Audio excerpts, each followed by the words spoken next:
1342 is my alignment for today's class of Angus heifers. I started today's class with 1 and 3, and they were the more powerfully built heifers in today's class. They were more pulled apart from underneath, wider over the ribs, and wider from stifle to stifle when viewed from the rear. And 4 and 2, that were the low performing heifers that were stellar-made, rounder out of their hip, and the least structurally correct in today's class.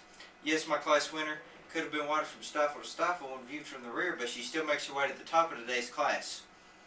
In my beginning pair, the pink tag 1 places over 3, as she was a stronger top, thicker hip female that came out of her spine with more curvature to her ribs and stepped down on a bigger foot.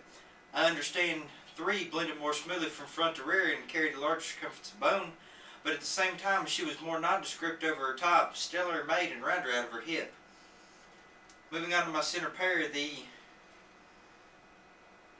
bigger volumed 3 places over 4, as she was more correctly turned over her top, sharper over her loin, and more expressively shaped out of her ribs and down through her forearm.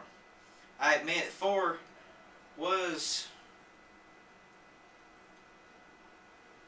stouter out of her hips, hocks, and passions, allowing her to carry more reach off of her front end and more cleaner in her makeup, but she was more over conditioned in her front, bully in her neck, and narrow over her top when viewed from behind.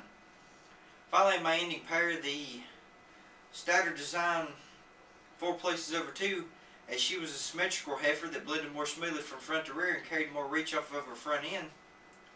Nevertheless, I concede 2, the flatter sided heifer was deeper bodied and longer sided, but she makes her way last in today's class as she is plainer down her top, narrower at the base, but more critically sure she is the poorest structured individual in today's class. Thank you.